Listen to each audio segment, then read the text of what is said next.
सदनदेखि सडकसम्म राजनैतिक, आर्थिक, सामाजिक हर क्षेत्रका विषय र प्रसङ्ग यो कार्यक्रम आजको सन्दर्भ। नमस्कार, कार्यक्रम आजको सन्दर्भमा स्वागत छ। म दिपेश दाहाल। दर्शकवृन्द, कार्यक्रम आजको सन्दर्भमा हामी देशभर भएका सामाजिक, आर्थिक, राजनीतिक हर क्षेत्रका विषयलाई विश्लेषणात्मक रूपमा प्रस्तुत गर्ने गर्छौं।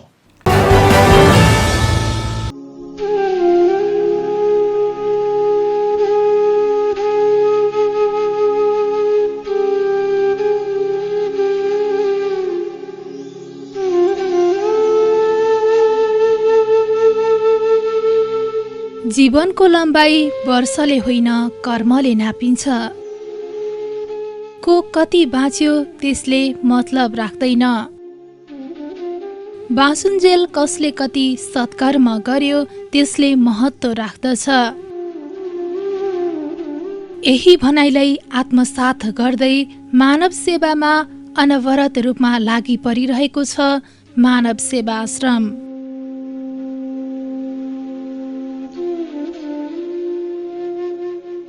विभिन्न कारणहरूबाट सडकसम्म आइपुगेर कहाली लाग्दो जीवन बिताइरहेका मानवहरूको सहारा बनेको छ मानव सेवा आश्रम।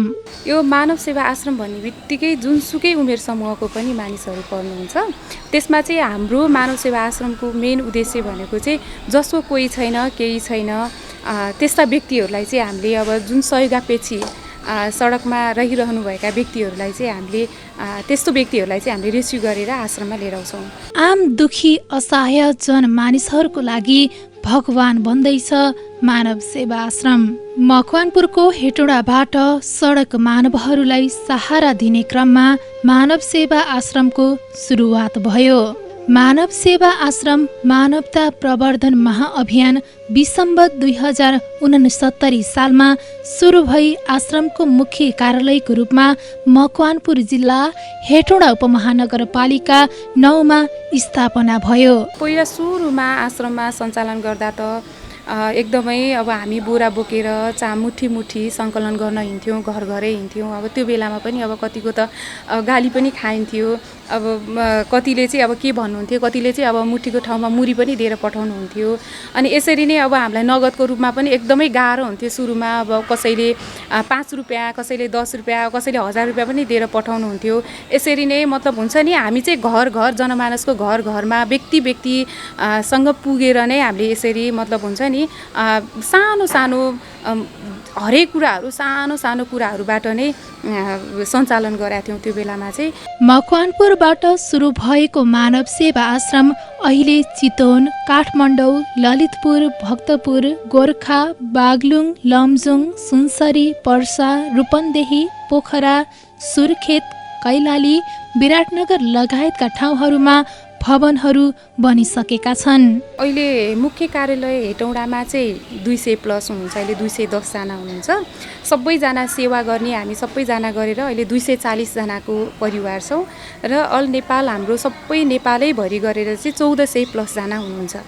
हाम्रो 7वटै प्रदेशमा आश्रम रहेको छ, 25 वटा आश्रम रहेको। मानव सेवा आश्रम परोपकारी नेपाली मनहरूको साथ सहयोग एवं अभिभावकत्वमा आजको दिनसम्म अगाडि बढेको छ। खास हाम्रो स्रोत भनेको अब सबैजना सहयोगी नेपाली मनहरूबाट नै हो।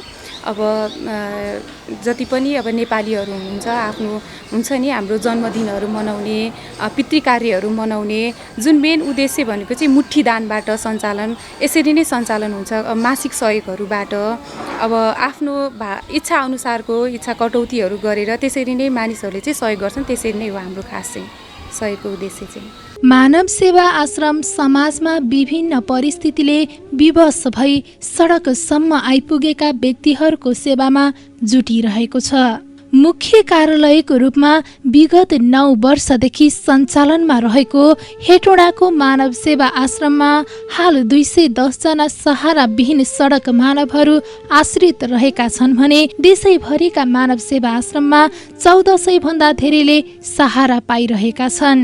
मुठीदान मुख्य सञ्चालनको स्रोत रहेको आश्रम उद्धार मनहरूको सहयोगबाट नै हालसम्म सञ्चालन भइरहेको छ। अब कसैले एकदमै राम्रो भइराखेको पनि भन्ने कुरा हुन्छ। अब कति त अब आश्रममा हामीलाई राख्दै गर्दाखेरि अब फेरि सबै एउटै प्रकृतिको हुनुहुन्न। सडकको ल्याइसकेपछि अब कोही त अब गेट नागेर बाहिर जाने पनि हुनुहुन्छ, फेरि कोही यहीँ मात्रै बसिराख्ने पनि हुनुहुन्छ।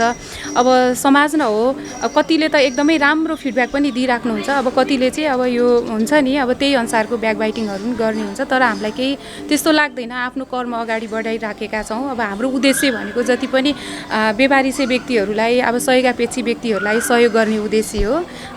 त्यसमा चाहिँ हामीलाई केही पनि मतलब हुन्छ नि, एउटा जसले जे भनिसकेपछि हाम्रो कार्य चाहिँ अगाडि बढाइराखेको छौँ भन्ने चाहिँ हाम्रो उद्देश्य छ।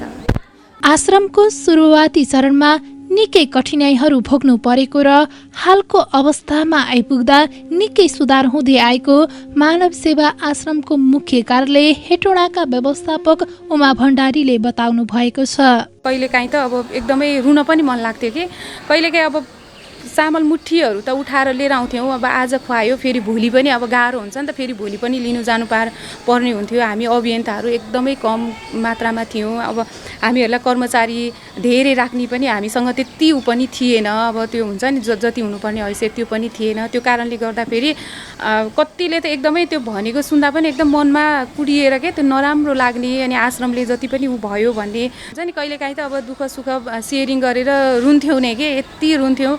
र अहिले पनि हामी एकदमै त्यस्तो त्यो एकदमै सुख भनेर त्यो त हुँदैन, भित्रभित्र त भइहाल्छ होइन। तर पहिलाको तुलनामा चाहिँ अहिले चाहिँ एकदमै बेटर छ, अहिले राम्रो छ। पहिलाको भन्दा अहिले चाहिँ एकदमै बेटर छ। सबैजनाले आश्रम भनेर चिनी पनि सक्नु भएको छ। त्यो भएर पहिलाको भन्दा अहिले चाहिँ सजिलो पनि छ हामीलाई।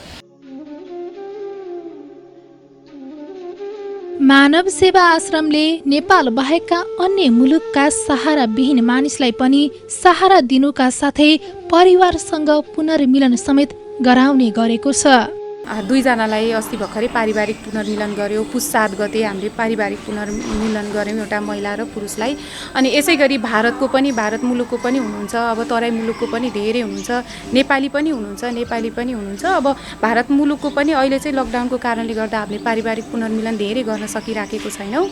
नत्र भने योभन्दा पहिला त हामीले घरमै लगेर पनि भारत मुलुकमा पनि हामीले पारिवारिक पुनर्मिलन गराएको छौँ र अहिले पनि हुनुहुन्छ, तराई मुलुकको हुनुहुन्छ। र अनि एउटा अब यसै गरी हामीसँग चाइनिज पनि आउनुहुन्छ।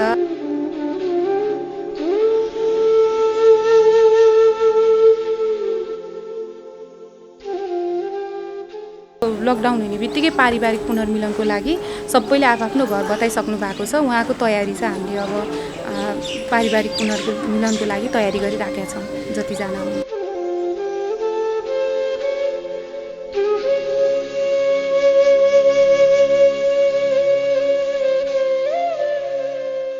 कतिले चाहिँ मेरो घर यहाँ छ लगिदिनु भन्नुहुन्छ, त्यही इसाराले हामी लगिराखेको हुन्छौँ, भेटाइ पनि राखेको हुन्छौँ, त्यसरी पनि लैजाँदैछौँ। यसैगरी देशैभरि शाखा विस्तार गरिसकेको मानव सेवा आश्रमले सडक मानव मुक्त नेपाल बनाउने अभियानका साथ अघि बढाएको छ।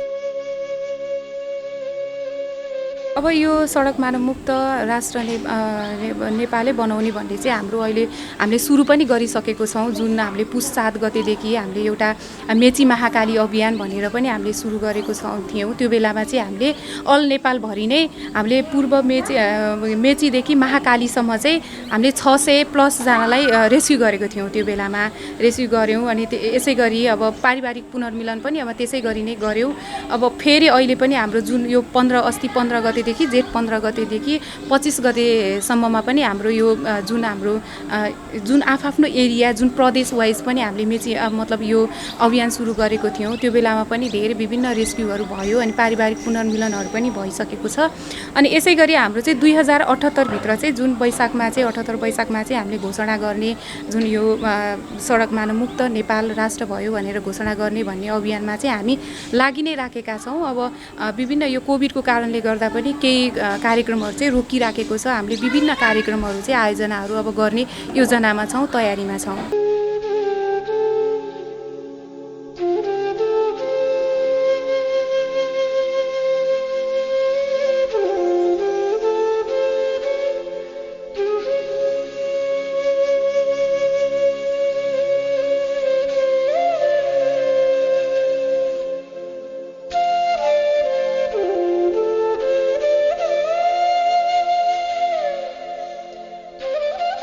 अब खर्चहरू त अब लगभग पहिला चाहिँ हाम्रो अब लाखमा नै हुन्थ्यो, हजारमा नै हुन्थ्यो भने अहिले चाहिँ करोडमा नै आएको छ।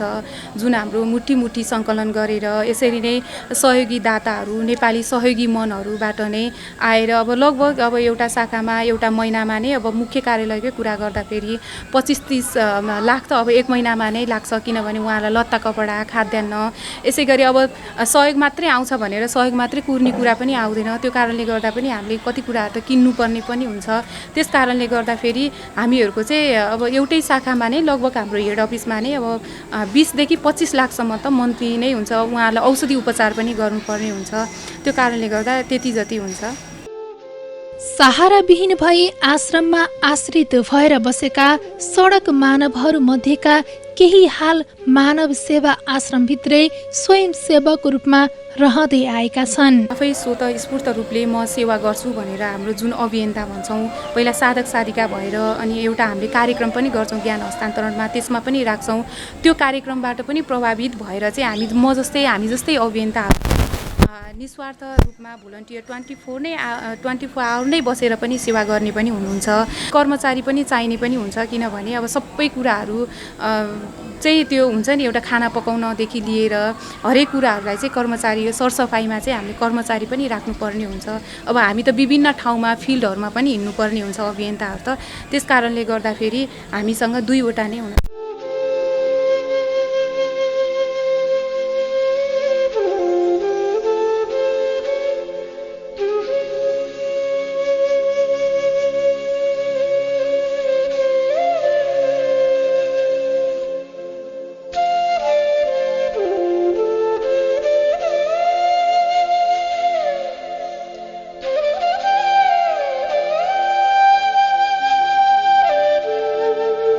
हामीले बाटोबाट रेस्क्यु गर्दाखेरि एकदमै विक्षिप्त अवस्थाको व्यक्ति जुन हुनुहुन्छ त्यो हुन्छ नि, त्यस्तो अवस्थाको व्यक्ति एक हप्तामा ल्याउने बित्तिकै एकदमै चेन्ज आउँछ क्या। उहाँमा चाहिँ कस्तो हुन्छ भने अब बाटोमा रहँदै गर्दा अलिकति तिरस्कृत रूपमा मान्छेलाई रोटीको भोको भन्दा पनि प्रेमको भोको हुँदा रहेछन्।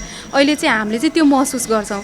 अनि त्यसपछि उहाँहरूलाई काउन्सिलिङ गर्यो, अनि खाना, त्यसपछि अब त्यही अनुसारको घाँस बाँस कपास यतिको आवश्यकता चाहिँ मान्छेहरूलाई एकदमै त्यो भित्रैदेखि हृदयदेखि नै खोज्दो रहेछ। अनि त्यो कारणले गर्दा पनि त्यो सबै कुराहरू पाइसकेपछि चाहिँ उहाँहरू चाहिँ एकदमै नर्मल अवस्थामा अनि हामीले काउन्सिलिङहरू गर्न थाल्छौँ। त्यही अनुसारको उहाँहरूसँग कुराकानी गर्ने, अब हाँस्ने, सोध्ने सबै कुराहरू गर्न थालिसकेपछि अनि त्यही अनुसारले उहाँहरू चेन्ज हुनुहुन्छ। अनि हामीले उहाँहरूलाई चेन्ज भइसकेपछि बिस्तारै उहाँहरूलाई अब हुन्छ नि, उहाँहरूको माइन्डलाई चाहिँ अब चेन्ज गर्नको लागि, एक्टिभ बनाउनको लागि उहाँलाई के मनपर्छ त्यो कुराहरू सोध्छौँ। उहाँहरूलाई के खान मनपर्छ त्यो कुराहरू सोध्छौँ। उहाँहरूलाई सेवा नै के काम गर्न मनपर्छ त्यो कुराहरू सोध्छौँ। अनि त्यही अनुसारले अब हाम्रो त यो ठुलो क्षेत्र छ। अनि त्यही भएको कारणले गर्दा अब नर्सरी मनपर्छ भने हामीहरूलाई फुल बगैँचामा त्यही अनुसारले यस्तो गर्नु भनेर हामीले उहाँलाई इन्भल्भ गराइदिन्छौँ। आश्रममा आश्रितहरूलाई दैनिकी व्यायाम, शिक्षा, खाना, मनोरञ्जनात्मक क्रियाकलाप, विभिन्न खालका सिपहरूको सिकाइदेखि लिएर अन्य अत्यावश्यक सेवा सुविधाको पनि राम्रो व्यवस्था रहेको छ। आश्रममा रहेका आश्रितहरूका लागि साधारण स्वास्थ्य उपचार आश्रममा नै उपलब्ध रहेको छ। अब सक्नेहरूलाई चाहिँ हाम्रो यो नेचुरल थेरापीको रूपमा पनि 1-2 घन्टा अब मतलब हामीसँग बारीहरू छ, यता गार्डनहरू छ, बोट बिरुवाहरूमा नेचुरल थेरापीको लागि चाहिँ हामीहरूले अब गार्डनमा जे सेवामा सक्नुहुन्छ सबैलाई इन्भल्भ गराउँछौँ। मतलब हुन्छ नि नर्सरीदेखि लिएर गाईकोदेखि लिएर हरेक कुरामा इन्भल्भ गराउँछौँ 1 घन्टादेखि 1.5 घन्टासम्म। अनि त्यसपछि लगतै अनि फेरि भोजन गराउने टाइम हुन्छ, फेरि भोजनहरू गराउँछौँ। अब सरसफाइ गर्न सक्नेहरूले सरसफाइहरू पनि गर्नुहुन्छ। अनि त्यो अनुसारले सबैजनालाई अनि फेरि रेस्ट गराउँछौँ, औषधि खुवाउँछौँ। हामीले बिहानको ब्रेकफास्ट गराइसकेपछि औषधि खुवाउँछौँ अनि खाना खाइसकेपछि रेस्ट गराउँछौँ। रेस्ट गराइसकेपछि फेरि उहाँहरूको यो थेरापीकै रूपमा चाहिँ हामीले एक्टिभ बनाउनलाई जसले जे सक्नुहुन्छ अनि त्यसमा चाहिँ इन्भल्भ गराउँछौँ। अनि त्यसपछि फेरि उहाँहरूलाई चाहिँ डान्सिङ थेरापीहरू गराउँछौँ, म्युजिक थेरापीहरू गराउँछौँ, उहाँहरूलाई मनोरञ्जन गराउँछौँ, मनोमञ्जन गराउँछौँ। अनि फेरि भोजनको टाइम हुन्छ, औषधि खुवाउँछौँ, भोजन खुवाउँछौँ। अनि त्यसपछि उहाँहरूलाई अब टिभीहरू हेर्न सक्ने हुनेले टिभीहरू पनि हेर्नुहुन्छ।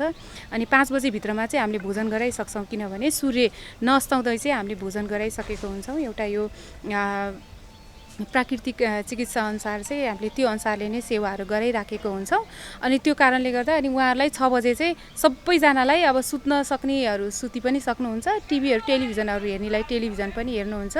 अनि हामी स्वाध्यायहरूमा जुन हाम्रो चाहिँ दैनिकी कार्य हुन्छ, हामीहरूले विभिन्न किसिमको अब त्यो ज्ञानका कुराहरूदेखि लिएर हामीले अहिले कोरोनालाई करुणामा बदलौँ भन्ने कार्यक्रम पनि छ। अनि हामी स्वाध्याय भन्छौँ, त्यो कार्यक्रममा इन्भल्भ हुन सक्ने, बुझ्न सक्नेहरूलाई चाहिँ त्यसमा पनि लगेर अनि फेरि बिहानको सेड्युलहरू जस्तै हामी जस्तै अभियन्ता बनाउनको लागि पनि त्यहाँ पनि इन्भल्भ गराउँछ। यसरी नै हाम्रो दैनिक कार्यहरू चाहिँ सुरु भएर अन्त्य हुन्छ। अब छुट्टै व्यवस्था छ। मतलब जस्तै सुगरहरूलाई अब रोटीहरू भयो, अब मकैको च्याङ्क्लाहरूदेखि लिएर त्यस्तो छ भने। अनि फेरि अब नसक्नेहरूलाई चाहिँ अब दुधहरू, हामीसँग गाईहरू हुनुहुन्छ, अब सक्ने त यसै पनि बलियो भइहाल्नुहुन्छ, नसक्नेलाई चाहिँ अब त्यही अनुसारको दुधहरू, अब उहाँहरूलाई के अनुसारको पौष्टिक तत्त्व त्यो अनुसारको हुन्छ। अनि गेडागुडीको सुपहरू, अनि एकदमै नसक्ने, एकदमै त्यो निल्न पनि नसक्नेहरूलाई अब भातको माडदेखि लिएर जाउलोदेखि लिएर त्यो अनुसारको क्याटेगोरी अनुसारको हामीसँग नर्स पनि भएको कारणले गर्दा त्यही अनुसारको केयरिङ गर्छौँ हामीहरूले।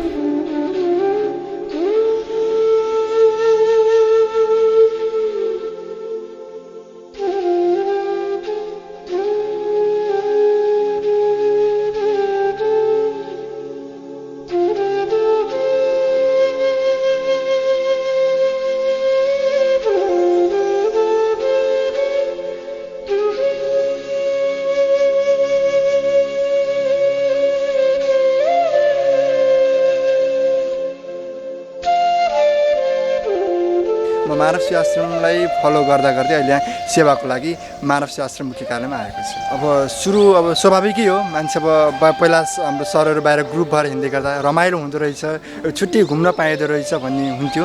र जब मैले आश्रममा आएर बुझिसकेपछि त्योभन्दा भिन्न थियो, किनकि यहाँ सेवा थियो, यहाँ सत्कर्म थियो, एक जीवन बदल्ने असल मार्ग थियो। अनि पहिला मैले जुन सोचेको रमाइलो हुन्छ होला, घुमिएर हिँड्ने होला, यसरी नै सबैलाई गराउँदै हिँड्छु होला भन्ने थियो भने पछि आश्रम आएपछि बुझेपछि एकदम फरक रहेछ। किनकि भित्रको सेवाले मानिसलाई परिवर्तन गर्दो रहेछ, कहाँको मानिसलाई कहाँ पुर्याउँदो रहेछ भन्ने मैले यसभित्र आएपछि बुझ्न पाएँ। के थियो भने अब सामान्य रूपमा हामीले सडकमा त देख्दै आएका थियौँ यस्तो अनुभव, तर फिल चाहिँ गर्न पाएका थिएनौँ। मान्छे हिँडेको छ, यस्तो पनि हुँदो रहेछ नि भन्ने थियो। तर मानव सेवा आश्रममा आइसकेपछि यसरी नै मानिसले जीवनयापन गर्नुपर्दो रहेछ, जुन परिवारकै कारणले गर्दा मानिस यसरी जीवनयापन गरेर अगाडि बढेका पनि रहेछन् है भन्ने मैले यहाँ आएर बुझिसकेँ। किनकि पहिला बाहिर रहँदै गर्दा समाजको विभिन्न किसिमले मिलेर बनेको समाजमा यो सोच यो थिएन।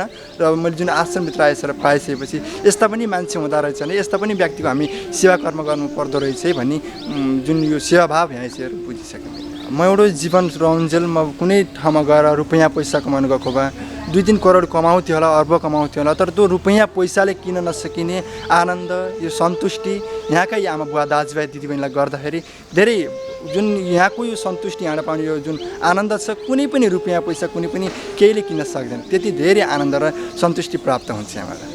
पहिला हाम्रो बाहिरै थियो भने अहिले जुन मानव सेवा आश्रममा जोडिसकेपछि एउटा आश्रमले गर्दा त वास्तवमा एउटा जीवन के हो बुझाउन पाएका छौँ। मानव सेवा आश्रम आइसकेपछि हामीले के गर्नु हुँदो रहेछ, के गर्नु हुँदो रहेछ, हामीले समाजको लागि के दिनु पर्दो रहेछ, राष्ट्रको लागि के दिनु पर्दो रहेछ, यस मानव सेवा आश्रमको काखमा आइसकेपछि बुझ्न पाएका छौँ। र अबको समय पनि यसरी नै समाजमा रहेका भोलिआना मानव सेवा आश्रमको लक्ष्य रहेको छ। पहिलो कुरो हामी लक्ष्य प्राप्ति गर्छौँ, 2078 रहेको छ। त्यस 78 पार गरिसकेपछि यसरी नै सडकमा रहेका अथवा कुनै पनि समाजको लागि, राष्ट्रको लागि केही गर्नुपर्छ है भन्ने एउटा भावना जागृत भएको छ र त्यही भावनाले लिएर जीवनलाई अगाडि बढाउँछु। सरकारलाई के भन्न मन लागेको छ भने सबैजना मिलेर आफ्नो पनि अहिले जुन यहाँ आइसकेपछि हामीले आफ्नो त सम्झेर मेरो पनि जिम्मेवारी हो, म एक युवाको पनि जिम्मेवारी हो, मैले पनि गर्नुपर्छ। एक हाम्रो सुरुवात गरेको व्यक्तिको मात्र होइन, टिमको मात्र होइन, प्रत्येक नागरिकको आफ्नो दायित्व छ। त्यसरी नै सरकारले नै यो मेरो सरकारको दायित्व हामीले सबैले गर्नुपर्छ, मिलेर यसलाई पुरा गर्नुपर्छ। सबैजना मिलौँ र अगाडि बढौँ भन्न चाहन्छु। यसै गरी 15 जनाभन्दा बढी सङ्ख्यामा आश्रममा सेवा दिइरहेका सेवीहरू आफूले आश्रममा सेवा गर्न पाउँदा आफू निकै सन्तुष्ट र खुसी रहेको बताउँछन्। पहिला चाहिँ अब मेरो दिदी चाहिँ यहीँ सेवारत हुनुहुन्थ्यो अनि मेरो पनि पढाइको सिलसिलाले म हेटेर आएको थिएँ। अनि यसै गरी आश्रमको बारेमा बुझ्नलाई आश्रममा आएपछि यहाँको आमा बुवाहरूसँग त्यो छुट्टै किसिमको भावना मिल्यो भनौँ। अब त्यसै गरी आश्रममा बस्न मन लाग्यो अनि आश्रममा आबद्ध भएँ।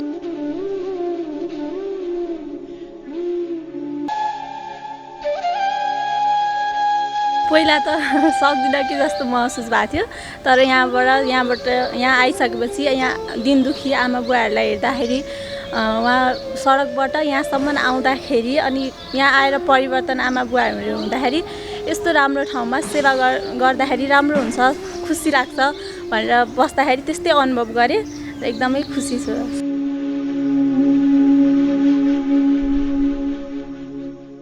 सकेसम्म त आश्रममै बस्ने, अब बाहिर निस्किन सक्दिनँ होला।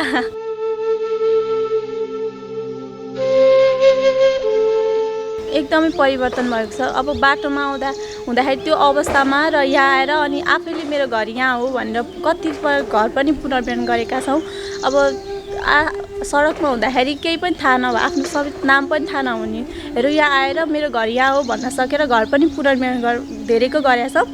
त्यस्तो देख्दा एकदमै खुसी लाग्छ।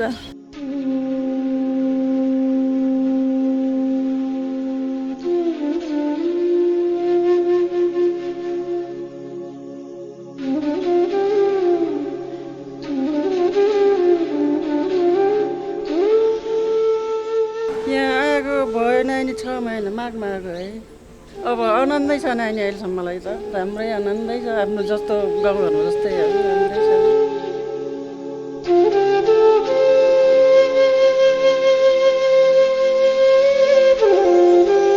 यहाँको म लगभग 4-5 महिना होला। यहाँ आउनको कारण चाहिँ कसो भयो भन्नु होला भने छिमेकीहरूले बुढाबुढी भयो, आश्रममा बस्दाखेरि आराम होला भन्ने कुरो चलेर अनि म आएको। मन त आनन्दै छ।